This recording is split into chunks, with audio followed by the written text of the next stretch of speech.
It didn't happen in a flash of war, not through fire or plague. It happened in silence. In a breath, they were gone. They called it myth. They mocked it for centuries. But the rapture, the moment they all ignored, is happening now.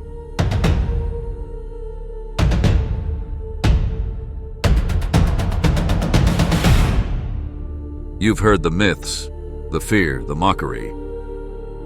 Stories whispered in shadows, dismissed as fiction.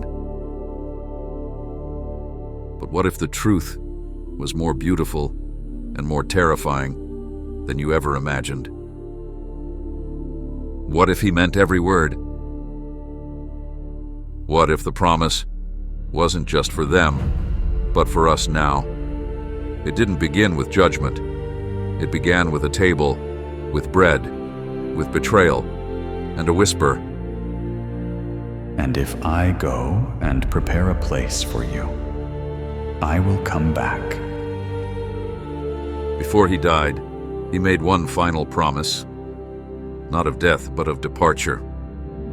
It wasn't just a farewell, it was a vow, sealed like a bridegroom's return. As the bride waits in silence, a promise to return, not in sorrow, but in celebration. For just as the groom comes for his bride, so he promised to come again, not alone, but surrounded by glory. They called it the Rapture. But that word, it never appeared in your Bible. It came centuries later. It traces back to the Greek harpazo, to snatch away, and the Latin raptio.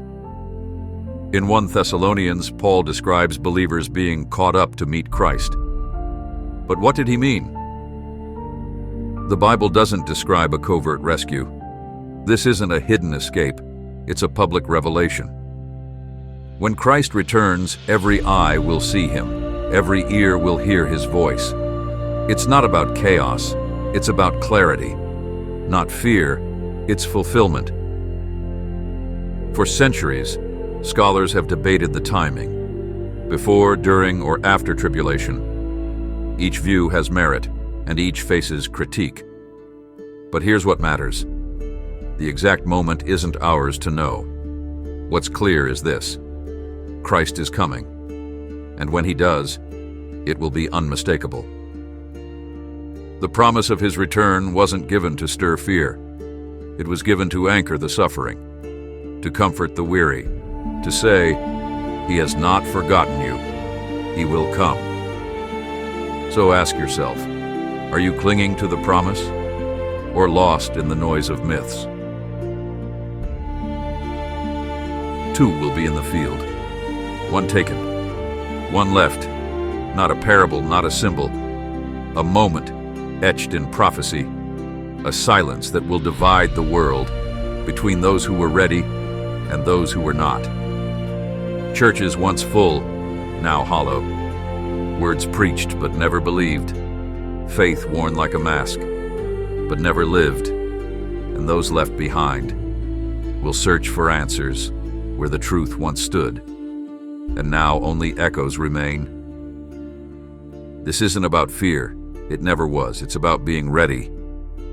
For the one who loved you first, for the one who calls you his bride. He's not coming in wrath. He's coming in love. Jesus is coming for his bride, and every second brings him closer. Watch, pray, prepare, share this truth before it's too late.